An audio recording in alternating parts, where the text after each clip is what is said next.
तू ही अब, तू ही तब, तू ही कल तक है, तू ही तो फलक है, तू ही तेरा लक है। इस पल में जियो, वक्त को जाने ना तो, अब दिल में जो आग है उसे बढ़ जाने दो। तेरी शान की पहचान हो, कुछ ऐसा कर दिखाना कि राना देगा ये जमाना, तेरा नाम देगा ये जमाना।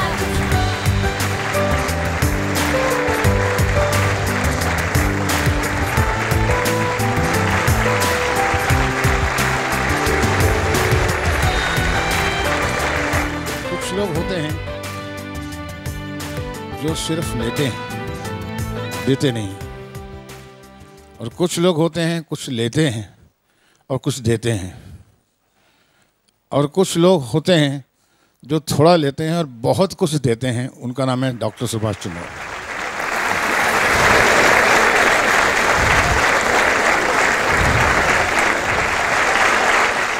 We all know his stories. We all know his shows. We all know by now he's like a family member, even to you, even to the viewers. Thank you, Subhashi, very much. Please come on the stage.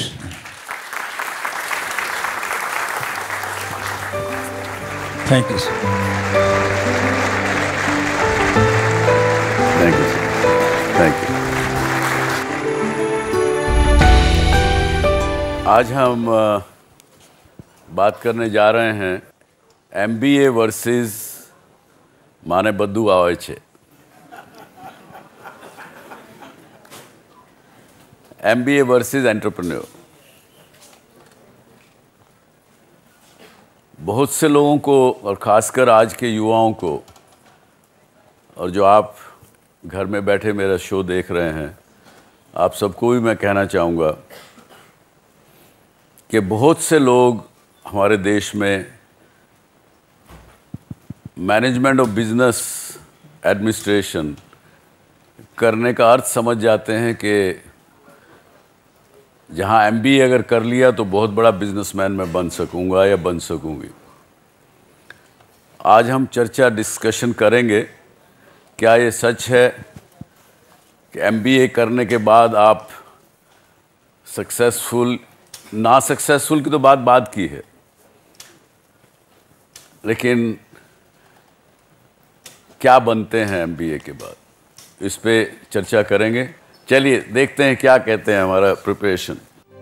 Job इसीलिए कर रही हूँ क्योंकि इसमें कोई capital नहीं चाहिए होता है। जैसे बिजनेस में आपको अगर इन्वेस्ट करना हो, you need a lot of capital in the initial stages. Starting में तो काफ़ी इन्वेस्टमेंट मांगता है, बट एक बार आपने शुरू में मेहनत की, आपका बिजनेस सेट हो गया, तो फिर आपकी अर्निंग भी 3-4 टाइम्स हो जाती है। आपको मंथली सैलरी मिलती है, जो कि कम इन्वेस्टमेंट में एक अमाउंट पाना monthly, it's quite beneficial as compared to a business. Job छोड़ के अब मेरा खुद का बिजनेस है, मैं खुद की मालकिन हूँ, मैं डिसाइड कर सकती हूँ कि कौन मेरा क्लाइंट रहेगा, कौन नहीं रहेगा। जॉब्स के बेनिफिट्स यही है कि पहली बात सिक्योर्ड है, जॉब सिक्योर्ड होती है। बिजनेस में थोड़ा सा रिस्क होता है।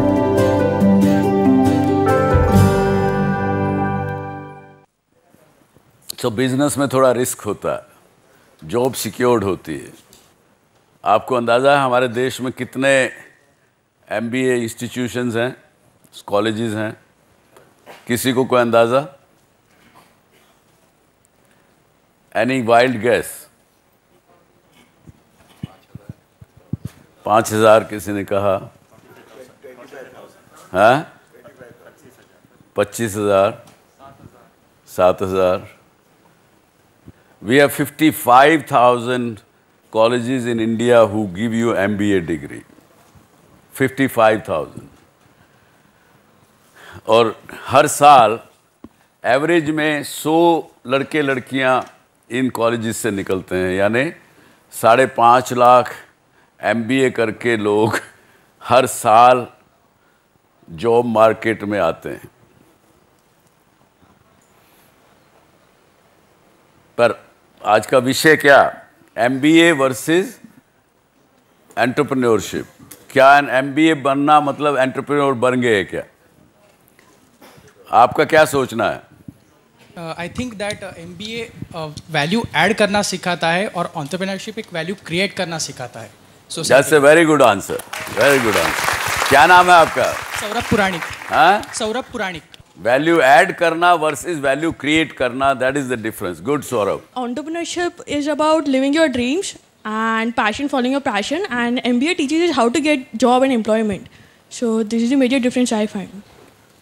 So what she is saying is a good, very good differentiation between an MBA and an entrepreneur.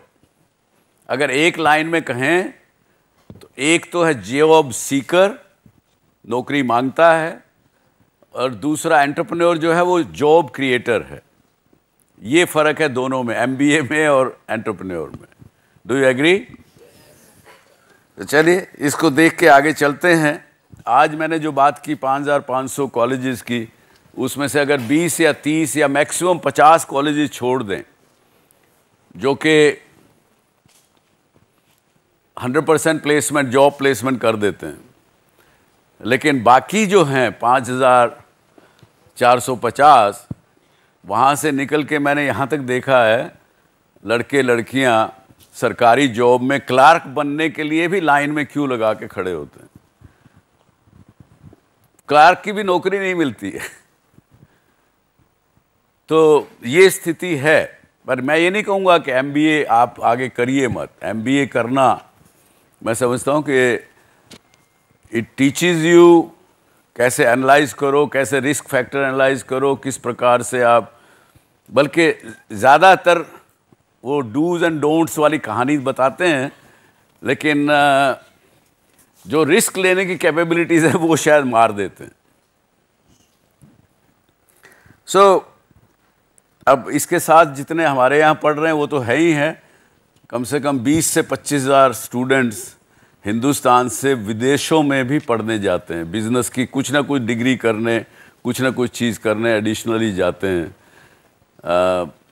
मुझे नहीं पता क्यों जाते हैं, पर लेकिन जाते हैं. पर वो कहते हैं कि वहाँ पे शायद प्रैक्टिकल ट्रेनिंग ज़्यादा है, प्रैक्टिकल आस्पेक्ट ज़्यादा सिखाया जाता है. और यहाँ की तो हालत ये है कि MBA कॉलेज में मेरे एक साथी है, हमारे साथ काम करती है. उन्होंने कहा सर मैं जब एडमिशन लेने गई MBA कॉलेज में तो मेरे से जब पूछा गया कि भाई किस लिए MBA करना चाहते हो, उन्होंने कहा जी मैं एंटरप्रेन्योर बनना चाहती हूँ.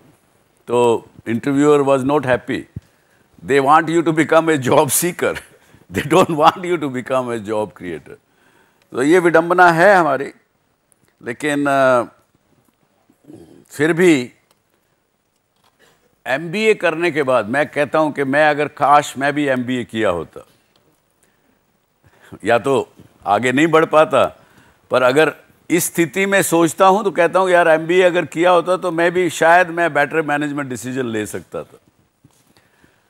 लेकिन सब कुछ एनालिसिस करने के बाद मेरा तजुर्बा तो मुझे ये कहता है कि MBA इज़ लाइक ए, किससे एग्जांपल लेंगे आप?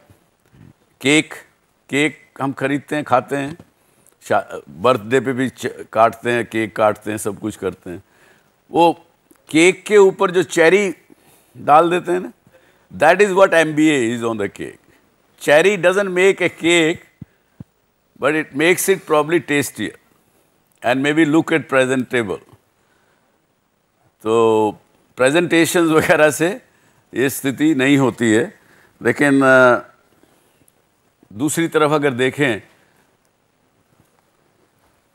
अगर एंटरप्रेन्योर की क्या क्वालिटी हैं, इधर तो हमने चेरी से कंपेयर किया उसको. अगर एंटरप्रेन्योर की क्वालिटी देखें तो ही entrepreneur is like a soldier, army soldier और a police soldier, whatever you call it. While MBA करते करते उसको बताया जाता है, दे सिमुलेशन में गुजरते हैं कि ऐसी स्थिति में हो तो कैसे गुजरना, अगर भागना हो तो कैसे करना, बहुत सी चीज़ें सिखाई जाती. लेकिन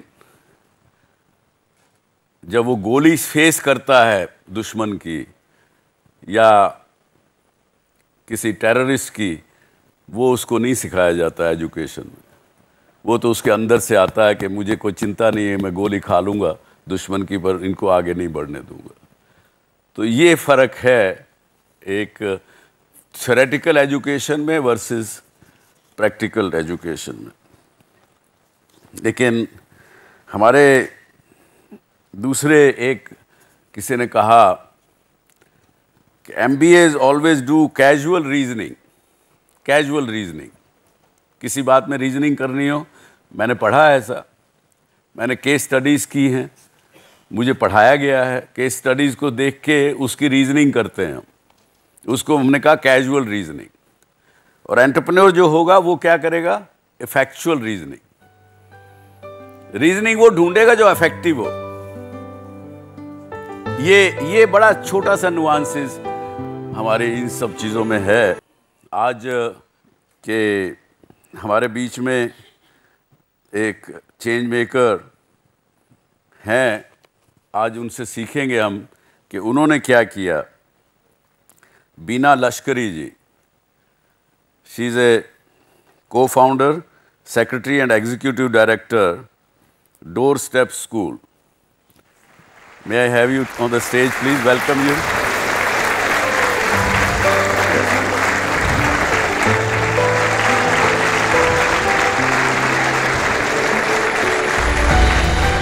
हालांकि इनके बारे में अभी हम एक आपको दिखाएंगे, लेकिन सिंस 1989 बीना जी ने डोर स्टेप स्कूल इस्टेब्लिश किया। उसके अंदर other educational programmes in multiple areas across Mumbai to create the access to the basic education. And क्या क्या सिखाया इन्होंने? बेसिक चीज़ें सिखाई हैं कि बच्चों को, स्ट्रीट के बच्चों को, कि अगर आप जा रहे हो, स्कूल में जा रहे हो, तो पहले बस का नंबर ज़रूर पढ़ना देखो, कोई कहीं गलत बस में ना चढ़ जाओ, कोई आपको गलत जगह ना ले जाए। क्या बहुत बेसिक चीज़ों से उन्होंने शुरुआत की है। ऐसे चेंज मेकर्स को हम सलाम करते हैं। देखिए इनके बारे में थोड़ी और डिटेल। शिक्षा दुनिया को बदलने का सबसे शक्तिशाली हथियार है।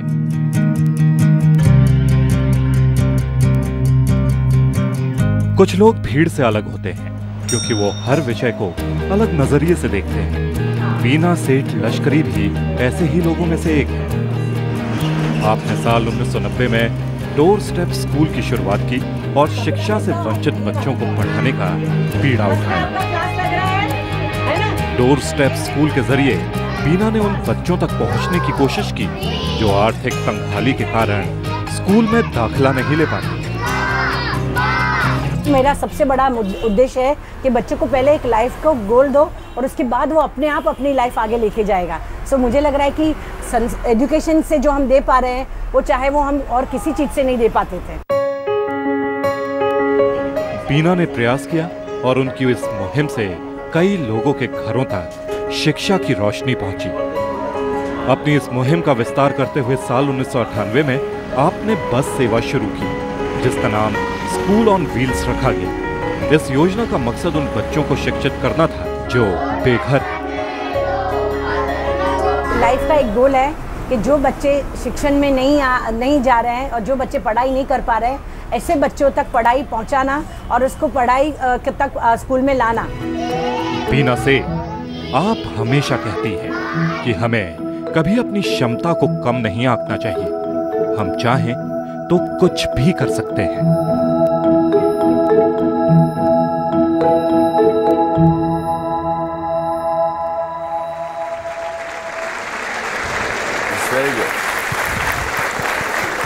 देखिए बीना जी, आप ये 30 साल से बहुत सक्सेसफुल संस्था चला रही हैं।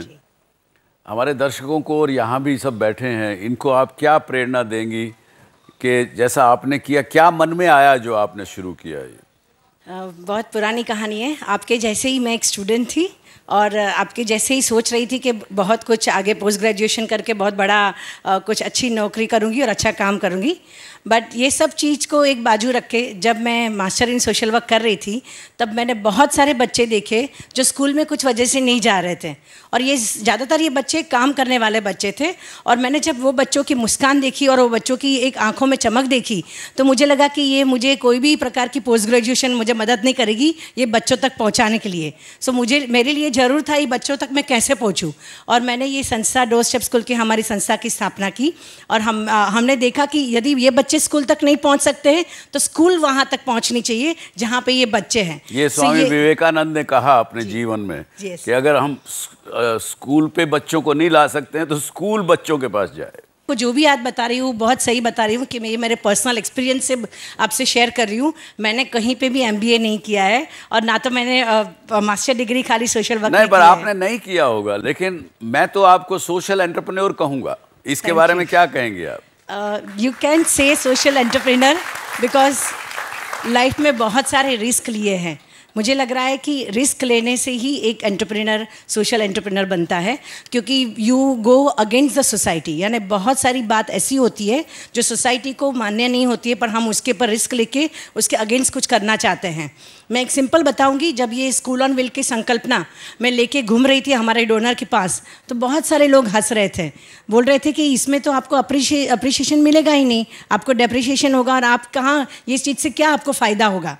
बट जब ये शुरुआत की 1990 से मैं लेके घूम रही थी ये कॉन्सेप्ट के साथ, 95 में हमने फर्स्ट बस लॉन्च की और अभी उसकी 5 बस बॉम्बे में और 5 पुणे में हैं। और उसका रिजल्ट देख रहे हैं कि हर साल करीबन 400-500 बच्चे जो कभी स्कूल में नहीं जाने वाले थे, जो स्ट्रीट चिल्ड्रन हैं, जो नींबू मिर्ची बेचते हैं, जो बैग करते हैं, भीख मांगते हैं, ऐसे बच्चों तक हम पहुँच पा रहे हैं और उसको स्कूल में दाखिल कर रहे हैं। सो एंटरप्रेन्योरशिप का मुझे लग रहा है कि मतलब मेरे लिए ये है कि हमारी जो भी एफर्ट्स है उसको मल्टीपल करते हो और बहुत सारे लोगों तक पहुंच सकते हैं। एंटरप्रेन्योरशिप का मतलब ये कि किसी भी चीज में वैल्यू क्रिएशन करते हैं आप 500 बच्चों को तैयार करके उनको सही स्कूलों में एडमिशन करवा देती हैं, उसके बाद उनकी लाइफ आगे चलती है। लेकिन फिर भी ये बताइए, आपके हिसाब से सोशल एंटरप्रेन्योर और सोशल वर्कर में क्या अंतर? मैं सिंपल बताती हूँ, हम जो काम करते हैं वो डेवलपमेंट वर्क है, इट इज़ नॉट चैरिटी। आप सही जगह पे देखोगे कि जब हम सोशल वर्क की बात करते हैं तो लोग बोलते हैं कि 50 बच्चों को खाना खिला दिया, कहीं पे कपड़े दे के आए। आज की तारीख में भी बहुत सारे लोग आते हैं, बोलते हैं कि आज हमारे यहाँ पे तिथि है तो हमको खाना खिलाना है, हमें चैरिटी करनी है। So that is called social work according to me. That's very good answer, very good answer. But social entrepreneur यानी बताओगे तो मैं बताऊँगी कि इट्स अ डेवलपमेंट वर्क। यहाँ पे हम चैरिटी की बात नहीं करते, यहाँ पे हम वैल्यू सिखाना चाहते हैं, प्रिंसिपल बेस बताना चाहते हैं बच्चों में कि भाई कुछ भी लाइफ में फ्री नहीं है। If you really want to go further you have to earn and you have to work towards it. So that is called development work which is done by the social entrepreneur. ये बताइए, आपने ये सब कैसे सीखा? ये बात तो बहुत बड़े बड़े, मैं तो पढ़े लिखे PhD इकोनॉमिस्ट से मिलता हूँ, वो भी इस बात की परिभाषा ये नहीं दे पाते जो आप दे रही हैं। कहाँ से सीखा आपने? मुझे लग रहा है कि लाइफ के एक्सपीरियंस से। कहीं मैंने पहले ही बताया कि MBA और सब मैंने पढ़ा नहीं है, ना तो ज़्यादा थियोरी पढ़ी है, बट एक बच्चों के साथ इंटरेक्ट करते जो डे टू डे लाइफ में हम जो देखते हैं उससे मुझे लगता है जो हम सीखते हैं वही आपको एक अलग विजन देता है और एक अलग भाषा देते हैं। बहुत अच्छी बात, बहुत अच्छी बात। आपके क्या सवाल हैं बीना जी से? What's your funding model? Sorry, आपको फंडिंग कहाँ से मिलती है? शुरुआत तो पहले 2 साल तो कोई हमारे तरफ से फंडिंग नहीं था, इंडिविजुअल से शुरुआत हुई है फंडिंग। यानी जब एक व्यक्ति ने देखा कि इतना अच्छा काम हो रहा है और उसको एक्सपांड करने की ज़रूरत है तो उसके हिसाब से वो शुरुआत हुई। उसके बाद family trust has come forward and now that government की दुआ से अभी तो CSR is must and CSR और एजुकेशन इज़ मस्ट। तो काफ़ी चीज़ है जो अभी एजुकेशन कॉर्पोरेट की तरफ से भी आता है। But unfortunately in the past there was a struggle, but अभी ये स्ट्रगल नहीं है। अभी काफ़ी लोग जो समझदार हैं और समझते हैं वो अपने आप आके देते हैं। मैं ये कहता हूँ, मैंने कोई ऐसा संस्था जो डेवलपमेंट काम करते हों उनको फंड्स की वजह से कभी काम उनका रुकते हुए नहीं देखा। सही बात है। फंड्स देने वाले इस देश में बहुत हैं, काम करने वाले लोग नहीं हैं। Ma'am, in India, there are criticized women if they want to start or do anything. So, as you started around 2 decades ago, so what were the challenges that as a woman you have to face? Very right. 25 साल पहले ये कहानी अलग ही थी, क्योंकि एक तो एक लड़की होना और उसमें भी एक अलग प्रकार का काम करना और स्लम में जाके और ये गरीब बच्चों के साथ काम करना वो मान्य ही नहीं था, क्योंकि तभी slum was label like a bad area and the bad thing. So right from my family I had struggle that to convince them, और बताना कि भाई ये वहाँ पे भी लोग रहते हैं अपने जैसे ही, वहाँ पे भी लोग बहुत अच्छे से काम करते हैं और कमाते हैं और मेहनत करके रहते हैं, यही बच्चों के लिए जाना है। वहाँ से लेके very simple thing to just get married, the boy never has said yes because I was social worker and I was kind of doing a very different work. So ये जो चीज़ है, आपके हस्बैंड कैसे मिले? Oh, my husband was my first person to sponsor my program. Oh वाह। So I was lucky that he is my lifelong sponsorer. देखिए, अच्छा काम करेंगे तो अच्छा हस्बैंड भी मिलेगा, अच्छी वाइफ भी मिलेगी, अच्छा पार्टनर भी मिलेगा। बीना जी, बहुत बहुत धन्यवाद आपका यहाँ आने का, इस शो पर आने का। आप फिर भी आपसे मिलते रहेंगे। बहुत बहुत धन्यवाद आपका। साधुवाद, बहुत बहुत साधुवाद।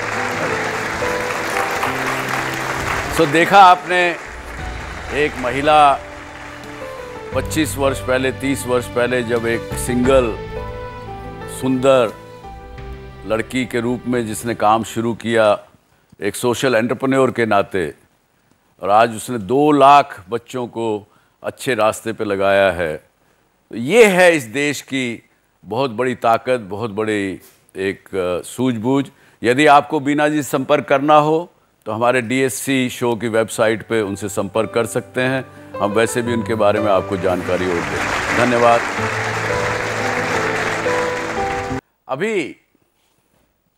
अभी बारी है जिस विषय को शायद आप लोग ज़्यादा जानना चाहें और जिस शख्स से आप लोग और बहुत ज़्यादा सवाल पूछना चाहें। मुझे जब उनका नाम लेने में थोड़ी कठिनाई हो रही थी, मैं 3 बार पूछा उनसे कि सर मैं आपका क्या नाम लेके बोलूं।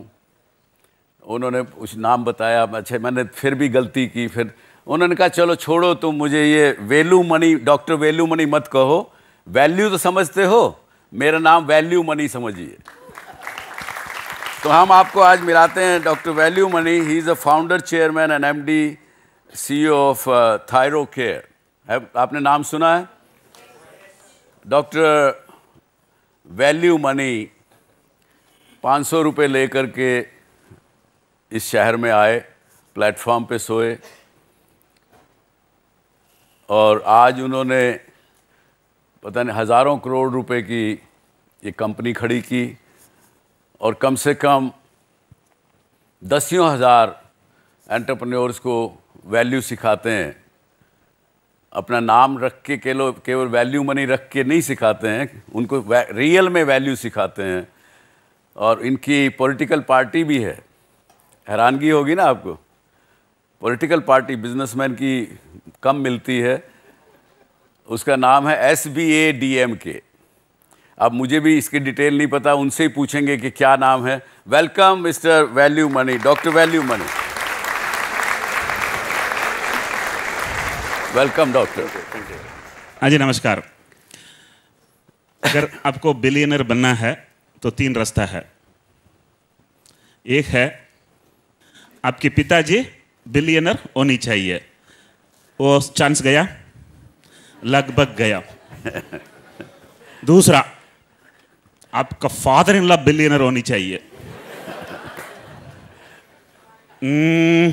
1 bedroom hall kitchen, 2 bedroom hall kitchen को नहीं देखते हैं, तो उसका मतलब बिलियनर आपको मिलने के लिए चांसेस नहीं है, नील। तीसरा, only way to become a billionaire is SBADMK। इनकी पार्टी ज्वाइन करिए। SB सीधा बैठो, AD अपना देखो, MK मेहनत करो।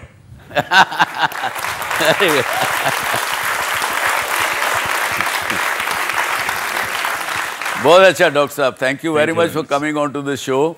जैसा मैं कहता हूँ आजकल कि डॉक्टर सुभाष चंद्रा एक अपने केवल एक्सपीरियंस ही शेयर करता है, लेकिन इस देश में हज़ारों लाखों मोटिवेटर्स हैं। इसलिए हमने तय किया कि इस शो में मोटिवेटर्स कोई ना कोई अच्छे हम लाएंगे। He is one of those motivators. How do you motivate youth and what do you do? Can you tell us doctor? मैं तो सच बोलता हूँ, वो तो अपने आप अच्छे लग जाते हैं।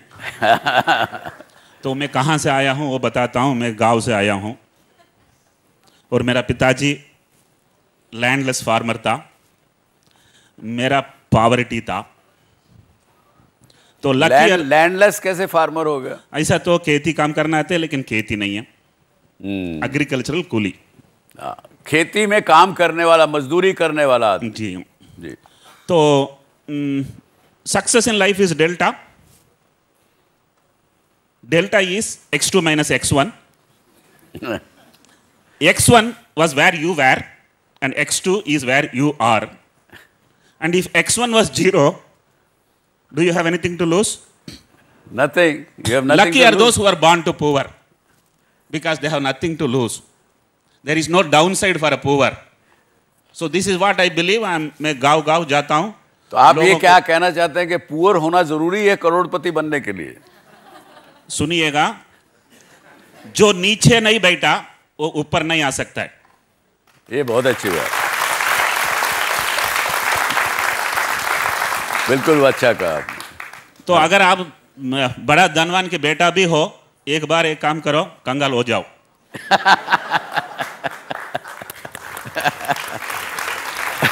उसके बाद क्या करें? आप कैसे मोटिवेट करते हो आपके साथ जो लोग आपने? तो ऐसा तो कह रहा हूं कि मुझे अनएम्प्लॉयड एक सिचुएशन था। जब भी मैं समझाता हूं, मैं बोलता हूं अनफॉर्चुनेटली मेरे लिए कोई कोयम्बतूर में काम नहीं दिया, सॉरी फॉर्चुनेटली कोई मुझे कोयम्बतूर में काम नहीं दिया। हाँ। एक काम दिया, वो कंपनी भी फॉर्चुनेटली 4 साल में बंद हो गया। मुंबई आया, फॉर्चुनेटली मुझे रिसीव करने के लिए कोई नहीं था। मैं वीटी रेलवे प्लेटफॉर्म में 3 दिन सोया था। मुझे एक सरकार नौकरी मिला, फॉर्चुनेटली मैं उसको भी छोड़ दिया। जब भी आदमी जीत जाता है, सब फॉर्चुनेट बन जाता है। वेरी गुड, बहुत अच्छा कहा आपने। तो मैं ये समझाता हूँ, लोगों को समझ में आ जाता है। तो ये जिंदगी में 2 ही चीज होती है, एक सिक्योरिटी, दूसरा prosperity. There is nothing known as secured prosperity. MBA gives you security and risk taking gives you prosperity. So I always tell people, romance with risk. उल्टा बात समझना। Romance with risk. The biggest is the risk. The biggest is the outcome. तो I motivate people. मैं सरकार नौकरी छोड़ा और 2 लाख रुपया प्रोविडेंट फंड मिला और उसमें इन्वेस्ट किया। आज थायरोकेयर की नेशनल स्टॉक एक्सचेंज में मार्केट कैप है 4000 करोड़। बहुत अच्छे। और मेरा पास मोटिवेट करने के लिए और एक स्टेटमेंट है, वो बताता हूँ। तमिल में ये प्रोवर्ब है, एक लंबा बाल खींचो, उसमें एक नाट बांधो, एक पहाड़ के ऊपर डालो, खींचो, आया तो पहाड़, गया तो बाल। This is entrepreneurship. उन्होंने बताया कि अपना बाल लेकर के उसमें गांठ बांधो। मेरा नहीं है, कुछ किसी लंबा बाल, कोई लंबा बाल, लड़की का बाल, और उसको पहाड़ पे फेंको और खींचो। अगर पहाड़ नीचे आ गया तो बहुत अच्छी बात, नहीं तो क्या गया, केवल एक सर का बाल, फिर उग जाएगा। चलिए, I am sure you would want to ask lot of question to doctor Velumani. Yes. My question is, how did this idea came to you of ThyroCare? I mean, why specifically ThyroCare? Ideas are like sperms. Oh my. Millions come. Only one works.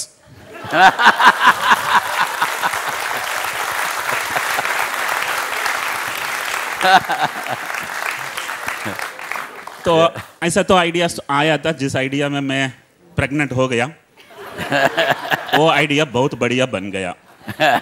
Don't ask anyone how did you get the idea, because if you don't get an idea, you are stupid. Everybody gets every alternate day an idea. When you see somebody suffering, you get an idea. When somebody is selling at a higher price, you get an idea. Unmet needs of the society is infinite. Infinite. आपको मिलनी ही चाहिए, मिल ही जाएगा। That's very good. Very good. Yes. You said people who are poor do not have anything to lose. What's your definition of poor, sir? Make a pyramid of 10 slices of economy. Make a pyramid of 10 slices of economy. Yeah. If you are in 1, 2, 3, you are rich. If you are in 8, 9, 10, you are poor. So, if I was in the bottommost slice of the slice number 10, I have become a member in the top slice. Now, this is a journey. And I always believe, if you are up in the slice, you are likely to go down. But if you are down in the slice, you have very good opportunity to move up.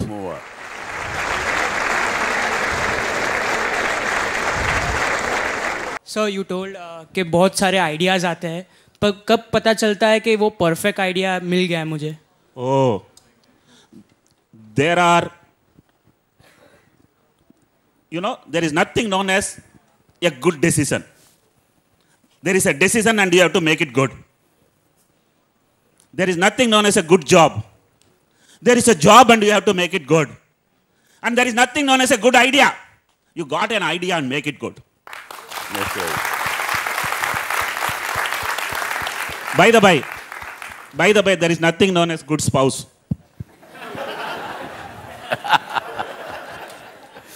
Doctor, though you have not done MBA, nor your wife has done, but you have 700 employees in your company. You must have MBAs in that. Yes. I could not buy an engineering application form because that was a 5-year course my father could not afford. Today Yeah. I have 120 engineers working under me. Yeah, very good. I didn't do medicine. Today we have around dozens of medical doctors working under me. And MBAs, जैसा आपने बोला 55,000 engineering colleges हैं, तो बहुत सारा MBAs हैं. In fact, it's very difficult to avoid an MBA inside a company. Gate खोला था MBA अंदर आते हैं. But let me also explain you. I have 1,000 employees. For all 1,000 employees, I am the first employer. Right. Oh wow. So they are the first time taking a job. Absolutely. Somewhere. That's wonderful. So you give only job to the freshers. Freshers. You know why? जब ये मेरा BSc मेरा खत्म हुआ 1978 में 50 interview में मैं fail हुआ था. अच्छा. सभी लोग यही पूछा, डू यू हैव एक्सपीरियंस? तभी मैंने डिसीजन लिया, अगर मैं ये कंपनी खोलूंगा सिर्फ फ्रेशर को ही लूंगा. Very good. That means I don't stand any chance to make application. Absolutely not, because I can't have an employee above me, my age. Mean age of the company is 24 years. Mind you, an organization which 21 years old has mean age 24 years. I'm pretty sure G also has 26, 27 mean age. Yes, 27 already. Yes. Any other question from all of you? Sir. Yes. So the question is, sir, would you actually recommend practical experience over and above academic qualifications? Experience is not something you need to have when you enter in an organization. Because the organization has its own products, its own services, its own culture. You literally can learn everything. Why I take freshers is it is easy to teach them rather than wasting time on unlearning what they have wrongly learned. Very well said. That's very good. So I don't think experience is something you really need to have, but once you have gone inside, you must learn very fast.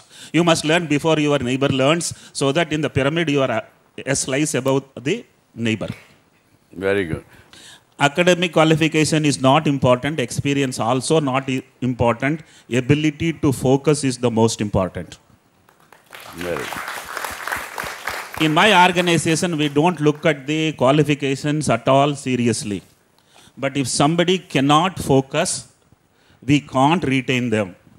The only single most powerful asset you can have is an ability to focus.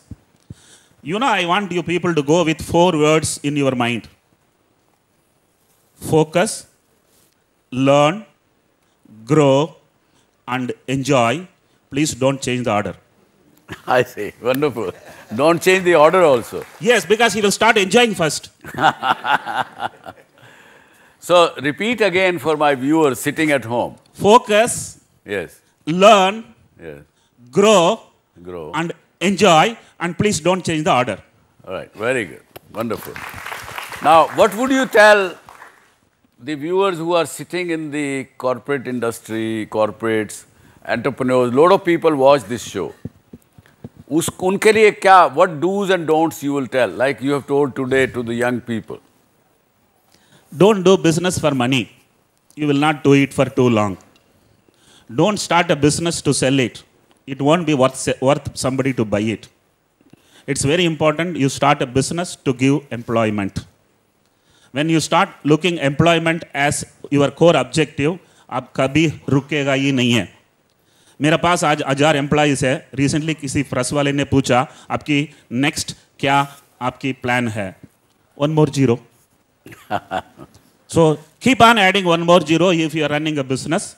And if you are a startup, please make sure you create an organization which you yourself would love to run for the entire life. And all investors will be keen to purchase that one only. Very good. Thank you very much, Doctor. Thank you. Thank you very much for coming. And I have learned, I must say to my viewers that I have learned from Dr. Value Money. And I want to join his party very soon. Thank you very much. Thank you. Thank you very much for coming. So ये एक life का अलग perspective आपने हमने सब ने सुना. मैंने भी सीखा. आई एम श्योर आपने भी इस बात से सीखा होगा आज. अब आपने क्या सीखा आज? कुछ 2-4 मैं सुनना चाहता हूँ आप में से कुछ लोगों को जिन्होंने आज के इस पिछले 1 घंटे में जो हम BA के WAS कर रहे थे उसमें क्या सीखा आपने?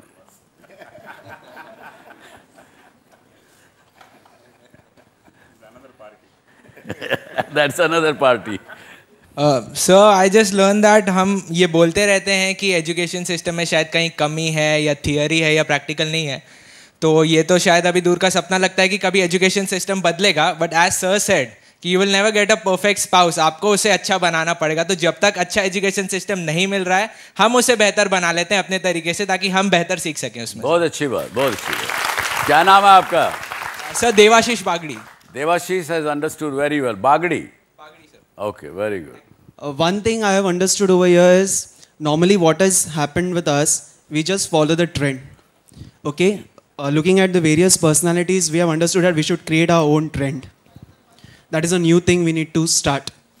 That's the new thing I have understood from you. Very good, very good. Yes. अच्छी बात है. Yes. खाना पीना, खाने पीने से हमें ताकत मिलती है. ज़िंदगी जीने के लिए एक ऐसा काम ज़रूरी है जिसको करने से हमें ताकत मिले और ज़िंदगी जीने का हौसला मिले. तो ये सारे दिग्गज लोगों के पास एक ऐसा काम है जिससे इनको खुशी मिलती है और ये अपनी ज़िंदगी इस हौसले के साथ जी रहे हैं. That is what I have understood today. Okay, good. Yes.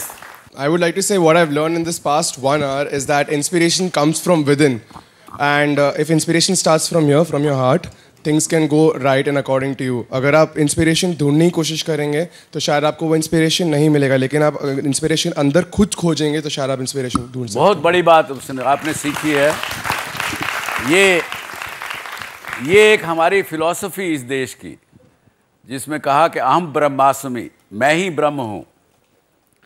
ये बात इस बात को उजागर करती है कि जो कुछ आप करना चाहते हैं आपके अंदर भी उतनी ताकत है जितनी डॉक्टर वैल्यू मनी में है, जितनी डॉक्टर सुभाष चंद्रा में है, जितनी बीना जी में है, जितनी सुभाष घई में है. जो लोग ये क्रिएट कर सकते हैं आप भी उतना या उससे ज़्यादा क्रिएट कर सकते हैं. ताकत आपके अंदर है. अपने अंदर समझिए. आपको अपने सब प्रश्नों का जवाब अपने आप से मिलेगा. कोई बाहर किसी से सलाह करने की कोई बहुत ज़्यादा आवश्यकता नहीं. अगर कंफ्यूज करना है अपने आप को तो आप 10 आदमियों से पूछेंगे तो 10 तरह के आपको सुझाव मिलेंगे. With this, thank you very much for joining us today on this DSC show. आप सबको भी बहुत बहुत शुक्रिया आपको इस शो में देखने के लिए. अगले हफ्ते फिर मिलेंगे. जय हिंद, जय भारत.